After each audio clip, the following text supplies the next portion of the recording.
Hi, I'm Steve Adams and welcome to Boat Show TV. Now I'm pleased to have with me Ben Webb. Hi Ben. Hello. Now Ben, I'm going to in a second tell us what you do as a job, but we found you on the water bus, didn't we, on the other side of the show? Yes. So you've been talking to the visitors at the show about what you do. Yes.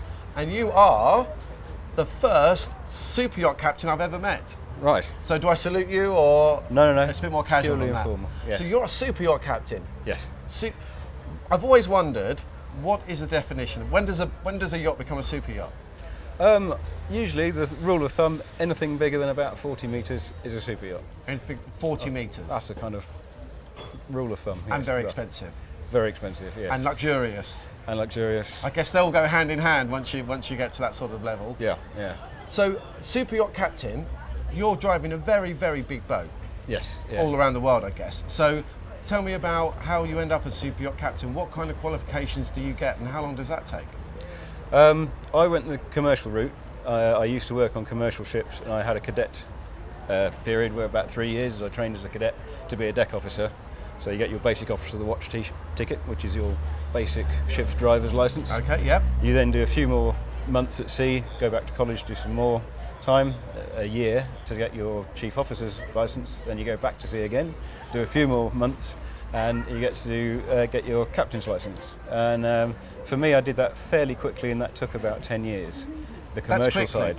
10 years. That's relatively quickly. You can do it quicker than that if you don't take as much leave to get the sea time built up. Okay, so you have to have a certain amount of sea time, a certain amount of hours, and so on. So on the yacht, your job is to drive the boat and manage the boat? And manage the boat, yes. Budgeting, managing, recruiting, policy, and obviously safety is a very big one. We have a safety management system on board, and that has to be reviewed and edited. And if you have an incident, you have to look at that and then change your procedures to make sure that doesn't happen again. Things like that. So it's a bit of a... Not just driving the boat? Not just driving the boat, no. So there's a lot of work there, but tell me, there's a lot of sunny locations, I'm sure. The locations are much nicer than when I used to work on oil boats, yes. Much nicer, yeah. Now, genuinely, we were talking before about careers in the marine industry.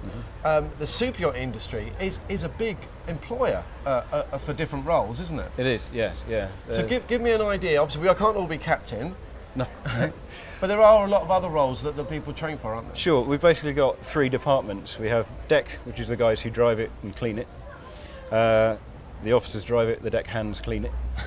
The engineers who keep the lights on, keep the engines running. One of which is a sort of micro department of AV and IT, audiovisual and information technology. So we have a guy who does the computers, communications, which I'm guessing, links. Like a lot of cars now, it's an integral part of the boat now. It is, yeah. Particularly the entertainment systems are big because they've got plasma TVs everywhere, and also the communications. It's for internet connectivity. You have to have a satellite link, and the other major department is the hotel department, which is galley, the food, housekeeping, and service. So for example, on the yacht that you're on, that's a full-time crew, is it? Always yes, man in the boat. There's always someone on the boat. Always somebody there. Some of the larger yachts, there is a mega yacht around at the moment which has a crew of 80 permanently on board. So wow. And they will swap out and change out. I have a set leave routine, so when I go home, somebody takes over my job for a bit, okay. And vice versa. So there's always someone on there. And you get the higher the rank, the more time you get at home. Deck hands typically will get 1 month off in 6. Some engineers, if they're very qualified, will get 1 month off in 2. They do a month on, month off. And there are organisations that specialise in these courses, aren't there? You can actually go and get a specific qualification to be a deckhand and so on. Yeah, there are deckhand courses. We like our guys to have a sort of a yacht master offshore or it's quite a high qualification then, isn't it? One, yeah. But also you've got the MTA have the Maritime Coast Guard Agency have their training and certification department. They have an entirely yacht part of it, because you've got Yacht Master 3000, up to 3,000 tonnes, yacht officer of the watch up to 3,000 tonnes. So my licence is slightly overqualified for a yacht because it's commercial. But it's very similar courses. It's like the commercial ones without cargo work and because you're cargo of people.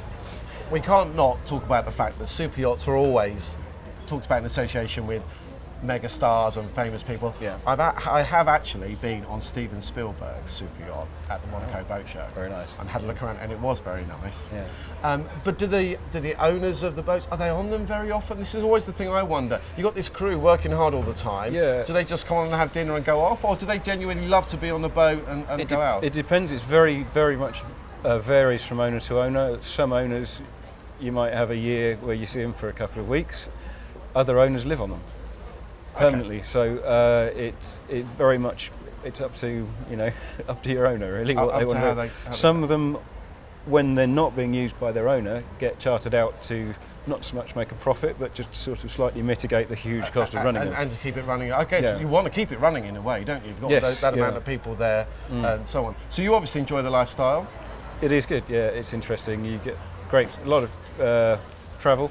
It's sometimes not, it's good to be a bit of a single man's game, to be honest, at the moment. It's some of our guys on board are married, but that is the guys who have a reasonable leave ratio. I can appreciate that. But if you were just as a deckhand, it would be pretty difficult to sort of sustain a relationship. I'm off to sunny Mallorca. I'm going to be home 1 month every 6. Probably wouldn't work very well. Do you know, it's been really interesting to have a chat about that. And I always remember going on that boat at the Monaco Boat Show. I wasn't allowed to take any pictures, so I can't really can't talk about it. So thanks for coming down and also talking to the visitors on the bus. That's great.